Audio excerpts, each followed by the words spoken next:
Hi there.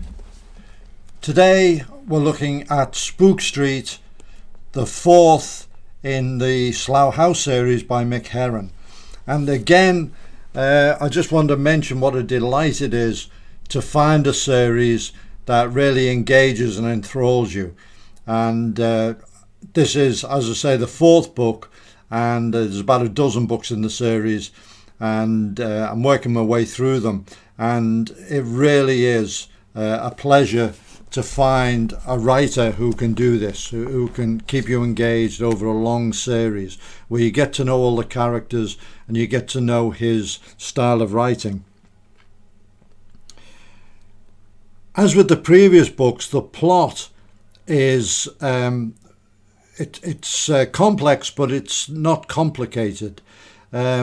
As you go along, there's twists and turns, and leading to quite a few surprises, which are always a great thing in a book, where the worst thing is to know what's going to happen next, or to be able to anticipate something. Whereas Mick Herron wrong foots you continuously, and it's brilliant. But for this reason, it's difficult really to review the plot without giving the surprises and the twists away. Really, the plot does reveal a lot about the past lives of some of the characters, and it hinges on events from the past that were set in motion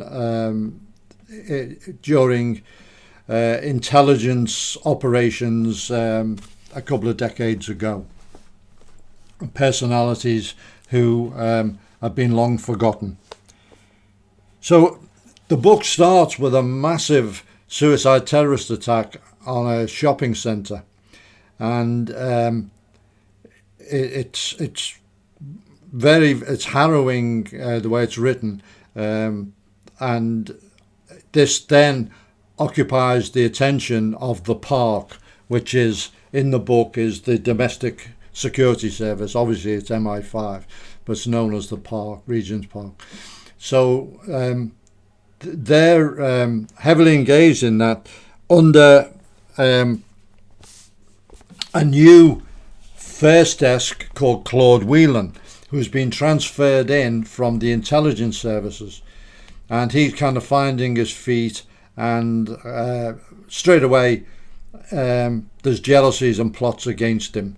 And the people, particularly the character Diana Taverner, Lady Di, who's second desk, who's in charge of operations, she's always scheming, and she wants to get him on side and kind of nullify his influence to a large extent.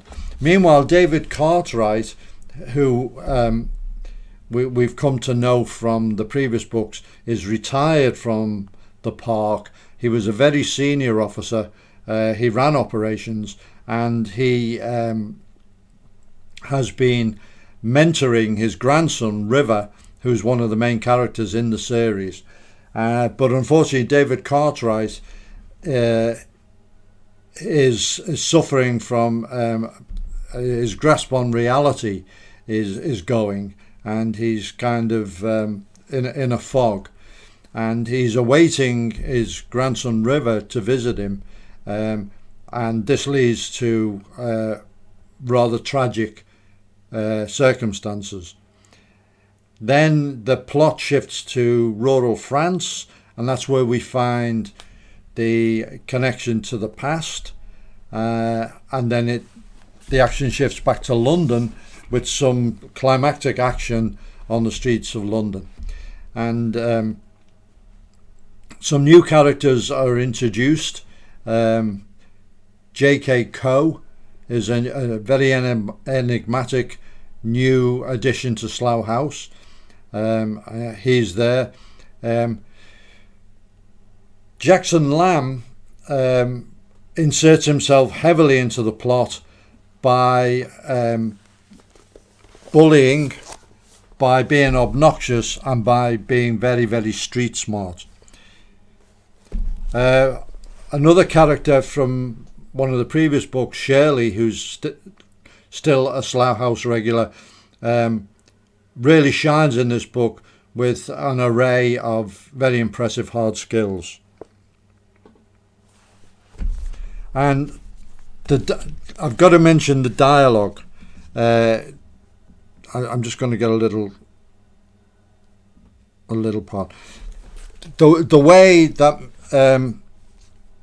Mick Herron writes is a delight, and there's a piece where he talks about during the repercussions of the previous book led to heads rolling, and the big chins on the limitations committee had been waiting for revenge for having seen one of their own ground into mince after being caught with his hand in the till. Criminal, yes, treasonous even, if you wanted to split hairs, but the chap was stripped of his knighthood, for pity's sake. Could hardly show his face in the club once he'd served his 3 months less time off for having been at Harrow. And it's just little phrases like that and observations that really make the book what used to be called a page turner. And the other thing is, within both the Slough House and the park, what's normally called banter, which is between the various colleagues, who are not usually very collegiate, but it's taken to a very inventive and incisive level. It's a very intelligent banter, and it's very to the point, and it's very funny as well. So I'm going to read the next one and I will review it. And as I say, I'm really pleased to have such a treat in this series, and I'll certainly keep you up to speed on it.